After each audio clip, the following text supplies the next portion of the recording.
Roll in action. Oke, Abang, ini kan sempat kita dengar-dengar info bahwa ada salah satu dari pihak aplikasi TikTok mengajak Agus untuk join live bareng dengan Pratiwi Novianti dengan alasan untuk memediasi mereka nih, Bang. Gimana nih mungkin Abang tanggapannya, Bang?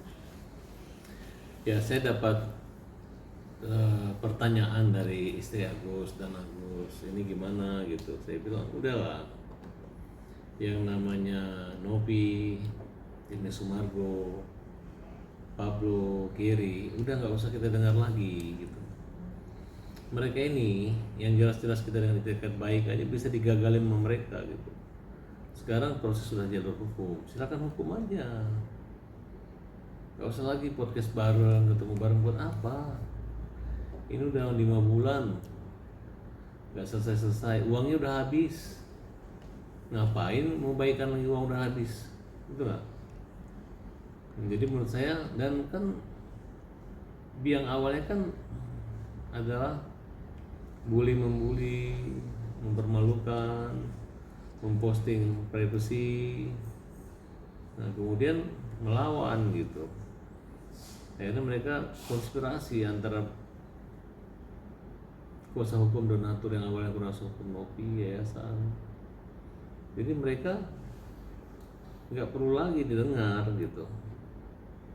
Nggak ada satupun kebaikan yang dialami Agus atau selama saya melihat mereka ini yang menguntungkan kita tuh nggak ada. Saya ketemu itu uang udah di tangan mereka, tidak ada menguntungkan. Mereka hanya bikin surat 2 kali ingin membantu Agus. Itulah yang dipamer-pamerin sama mereka. Kami udah minta-minta Agus nggak mau. Loh, kan 2 kali mediasi kita datang. Yang bikin deadlock siapa? Ini Sumargo kan? Novi kan, yang dia berdiri dia nggak setuju. Nah, terus apa kaitannya dengan kita? Gitu. Terus mau diapain lagi? Ini orang udah dengan doa, dengan laporan polisi nggak pengaruh mereka. Tetap aja nantang gitu. Mereka satu mundur ketua yayasan, masa sebelum dibagi mundur ketua yayasan, setelah uang habis mundur ketua yayasan. Ini apa-apaan? Kalian ini kalau memang tidak punya mental organisasi, ya jangan mau jadi ketua yayasan. Jadi ketua yayasan habisin uang Agus kemudian mundur buat apa? Emang lu pikir kalau mundur selesai? Ya enggak lah, indikasi kecurangan dan proses hukum itu udah kelihatan gitu, udah kelihatan tuh. Nah, akhirnya sekarang Novi kan bongkar-bongkaran, uang itu ditransfer kemana, mereka larang, mereka kan berdebat, saya nggak mau, padahal saya udah dilarang, ini kebiasaan, nggak ada kebiasaan. Nanti jawab di kepolisian, kemudian datanglah kuasa hukumnya Novi, mundur jadi kuasa hukum donatur. Kemudian dia baru menggugat berapa 500 orang katanya tanpa surat kuasa ya. Kemudian dia mengatakan udah serahkan aja kepada NTT. Padahal gugatannya masih jalan sampai hari ini gitu. Dari saya telepon ketua yang punya kantor, maaf ya, kamu dilaporin loh. Kemudian kita berteman, udah lihat baik-baiknya tapi gini ya, mungkin dia membuat serba salah, dilema baru pulang dari luar negeri gitu. Kemudian yang mengatakan intinya dia prihatin gitu. Lu berani ya bikin gugatan itu petitumnya begini bunyinya, agar uang itu digunakan untuk kepentingan Agus berobat sampai sembuh. Apabila ada sisa silahkan digunakan untuk apa, terserah, rekomendasi dari Menteri Sosial kan. Ini lu belum apa-apa tiba-tiba udah suruh habisin gitu.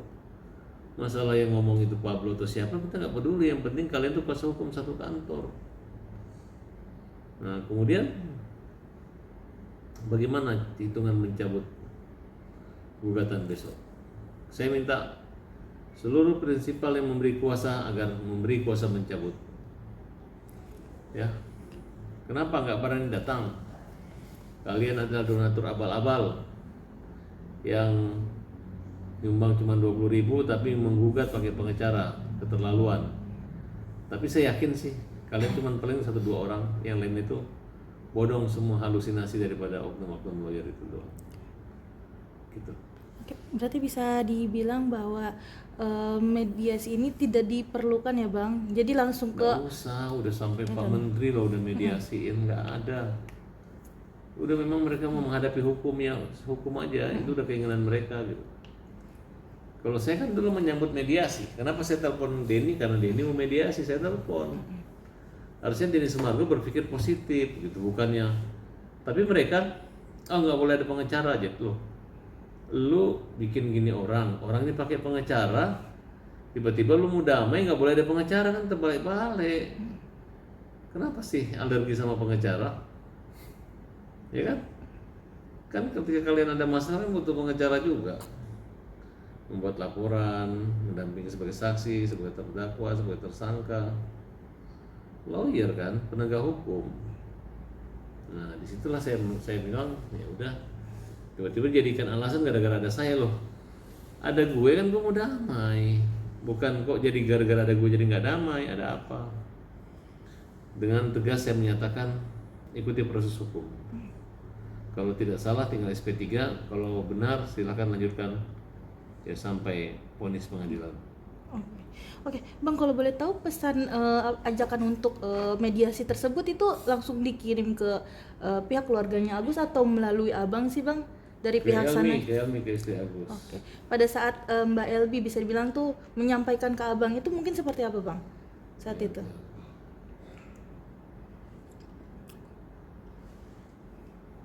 Elmi, judulnya gini. Selamat siang Kak Agus, perkenalkan saya dari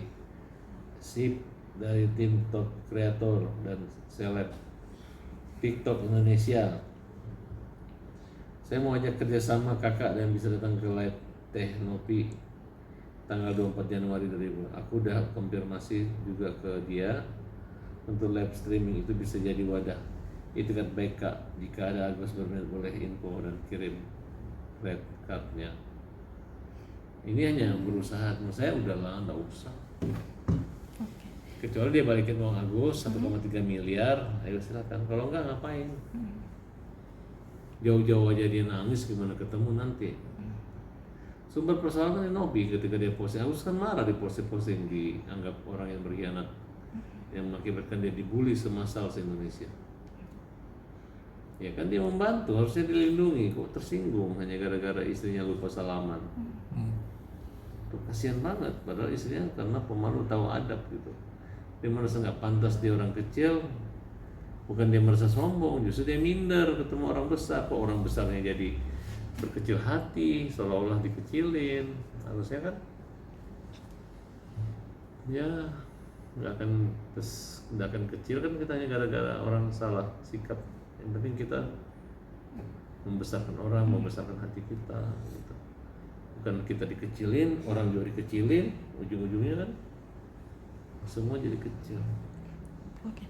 Berarti dengan Mbak Elmi mengabarin Abang salah satu bukti bahwa kekecewaan beliau terhadap Novi yang selama ini bisa dibilang tuh mengkhianati Bang Agus dengan cara tidak memberikan uang donasinya ke Bang Agus, benar nggak sih Bang?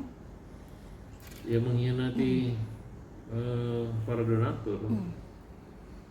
Tidak ada pertanggungjawaban pidana atau pertanggungjawaban perdata. Ketika Denny Sumargo menghimbau orang untuk menyumbang secara pribadi langsung, kemudian Novi datang mengatakan itu adalah peran yayasan, kemudian Novi dan Denny menyatakan simpan di uang yayasan, nanti dia yang jamin dan akan kembali dan dia akan hajar, dia akan sikat.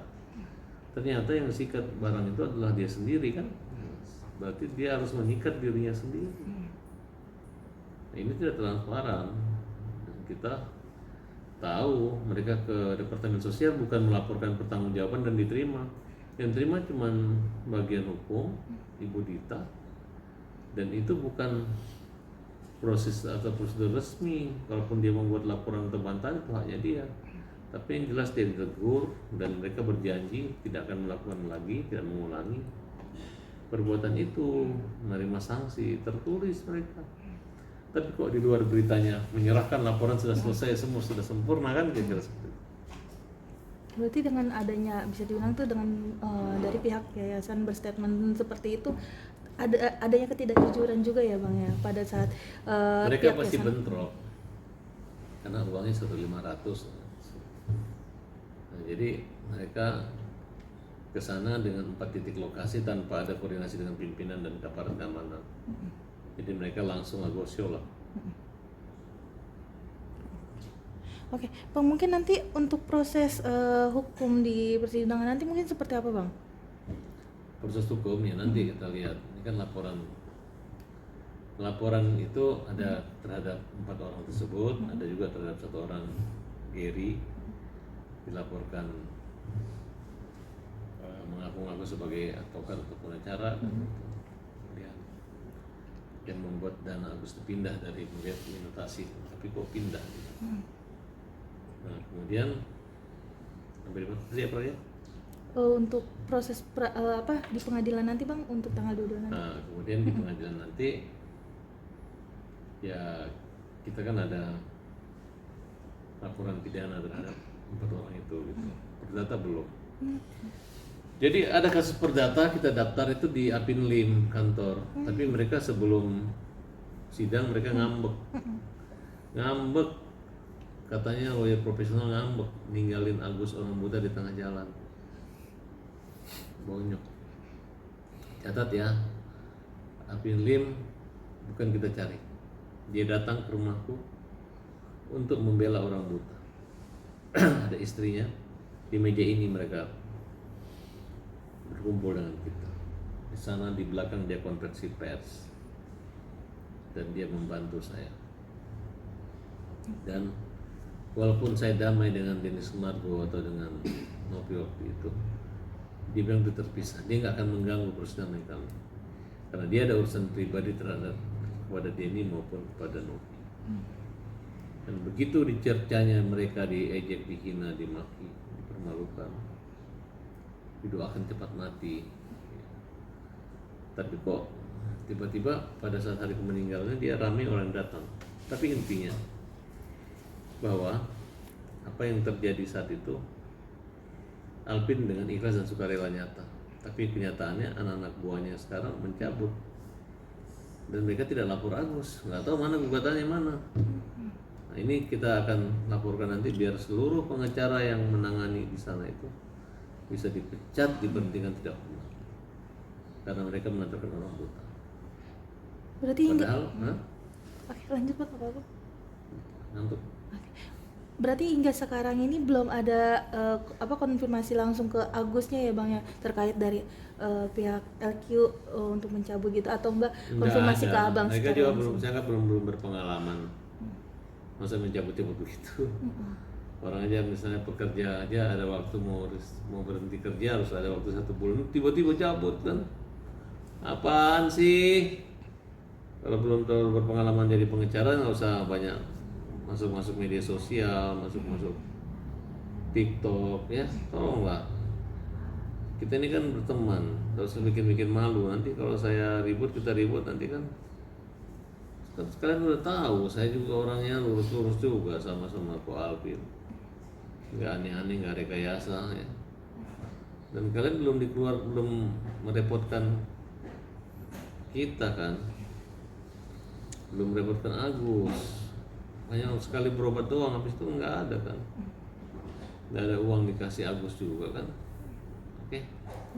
Bang, tapi untuk dari pengobatan medis Agus mungkin saat ini seperti apa Bang? Apalagi kan Agus berencana ingin ke sembuh Singapura. dengan sendirinya aja.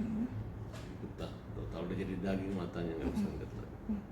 Tapi untuk Cuman saya kecewa dengan mereka yang menyimpan uang Agus itu. Kalau bisa dia dihukum 10 tahun penjara semua orang-orang. Karena ini Agus dalam kesedihan dan kesulitan. Oke. Tapi upaya Bang, ada upaya untuk menyembuhkan kembali mata Agus? atau seperti Itu campak mata? urusan dokter itu saya nggak bisa bicara. Yang jelas Agus sampai sekarang berobat mata, kulit dan psikis. Tapi untuk rencana berobat ke Singapura apakah nanti jadi atau seperti apa Bang? Jadi dong, tinggal tunggu aja. Justru niaga dari Oke. saya aja sejak Desember saya udah 2 kali ke Singapura.